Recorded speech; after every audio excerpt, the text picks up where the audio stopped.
शहर भेजा गया था और इसमें पटना शहर में 22 तारीख को और फिर 27 तारीख को दो बड़े आंदोलन हुए थे।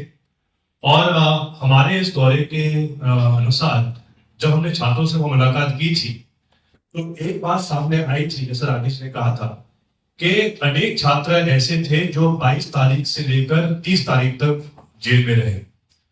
हमारे चर्चा के दौरान हमको जानकारी मिली कि ऐसे अनेक छात्र जो नाबालिग थे, जैसा राकेश ने कहा था, नाबालिग छात्रों को लगभग 22 की रात 23 की सुबह से लेकर 23 की शाम तक हिस्ट्री शीटर्स के साथ रखा गया था सेल के अंदर। और मेरा सीधा आरोप है कि जो बाल मानवाधिकार है ये उसके विपरीत है। वो तो फिर 23 की शाम को जब ऊपर से फोन आया कि क्या नाबालिग छात्र भी रखे गए हैं हिस्ट्री शीटर्स के साथ में, तो फिर 23 की शाम को उनको दूसरे सेल में रखा गया। हमारे संवाद के दौरान हमको जानकारी भी मिली कि जो हिस्ट्री शीटर उस समय सेल में उनके साथ थे वो नशे में थे। तो हमारा ये भी प्रश्न रहेगा कि जो लोग इसमें जिम्मेदार थे उन पर क्या कार्रवाई की जाएगी। इसके साथ साथ जो आप ये फोटो देख रहे हैं हमारे पीछे, बिहार सरकार ने, भाजपा सरकार ने आंदोलन के बाद 117 विद्यार्थियों के नाम आपराधिक रूप में ऐसे छापे, उनको कलंकित किए।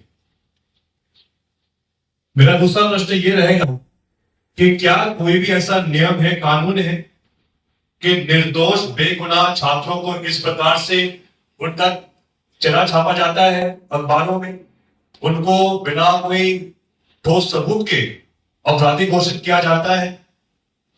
इसके लिए कौन जिम्मेदार है?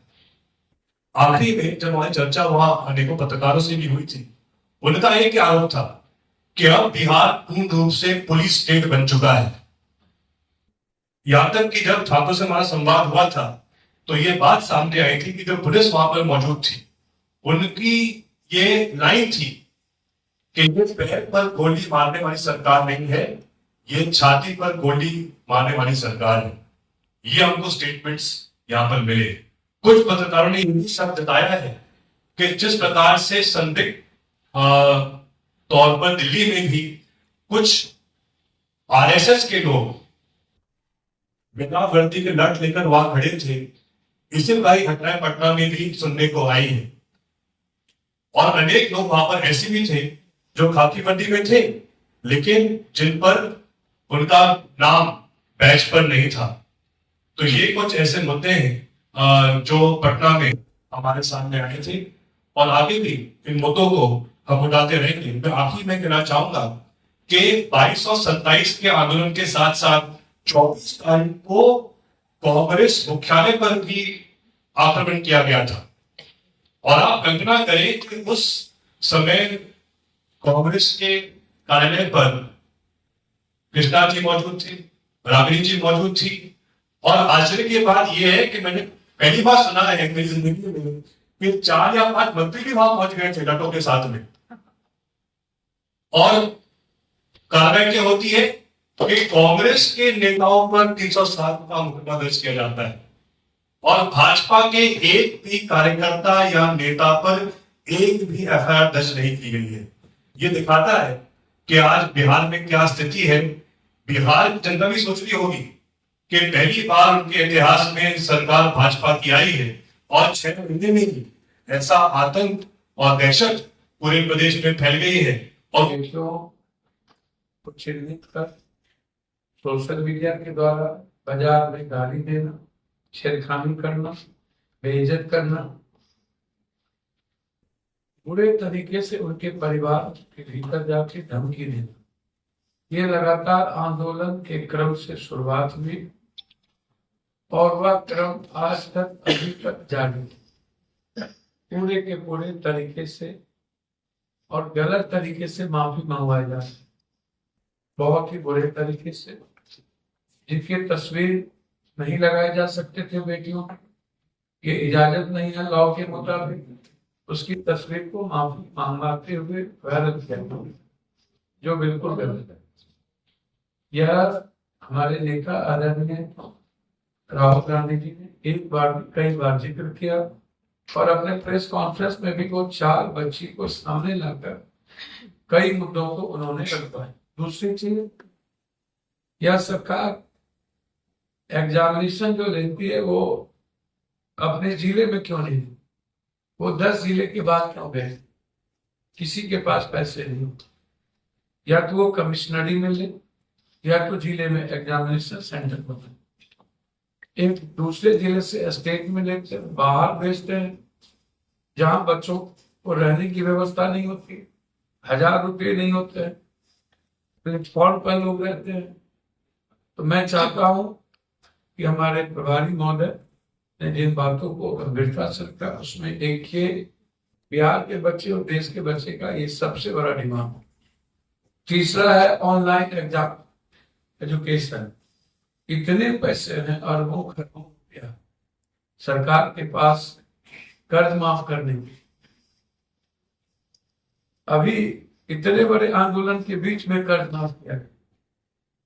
तो मेरा आग्रह है कि जब एक कोचिंग में एक बच्चों को 10,000 रुपये फीस लगते हैं, चाहे नीट्स का हो, एसएससी का हो, टीआरई का हो, यूपीएससी का हो, बीपीएससी का हो, चाहे देश के किसी भी बच्ची और बच्चों का ये मुद्दा है, तो क्या सरकार एक बड़ा सेटअप ऑनलाइन बेहतर टीचर के साथ क्वालिटी और क्वांटिटी को ध्यान में रखते हुए जो middle class, lower middle class और जनरल क्लास के जो गरीब बच्चे हैं जो सेल्फ स्टडी करते हैं, क्या उनके लिए ऑनलाइन बेसिक एग्जामिनेशन की बात नहीं होगी?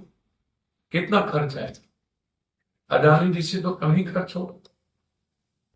अंतिम चीज, कैलेंडर लाभ।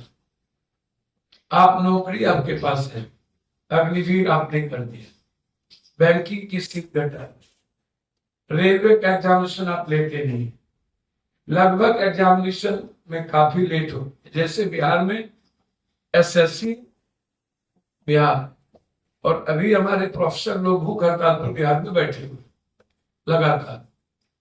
मेरा तो बिल्कुल आग्रह होगा कि सभी यूनिवर्सिटी में आरएसएस के वाइस चांसलर को आपने पटना बिहार, और वो क्या कर रहे हैं, हमारे यूजीसी नेट्स के तरीके को खत्म कर दिया।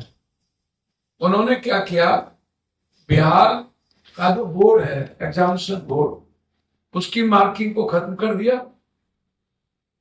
और जो हमारा भारतीय एग्जामिनेशन बोर्ड है उसकी मार्किंग को एड ऑन कर दिया। अब 80%, 90% बच्चे बिहार बोर्ड के एग्जामिनेशन दे रहे हैं।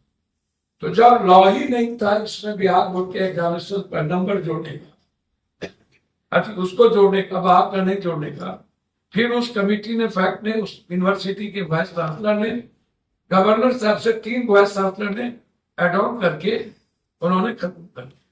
और प्रोफेसर की अब ना प्रमोशन हो ना किसी तरह की बात हो।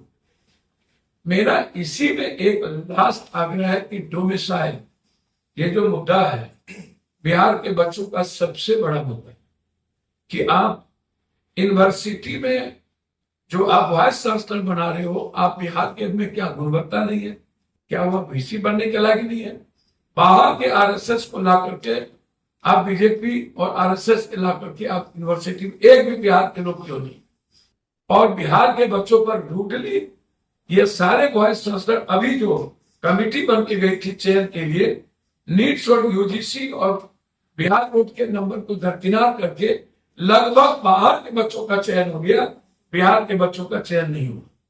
ये मेरा बहुत ही इंपॉर्टेंट मुद्दा था।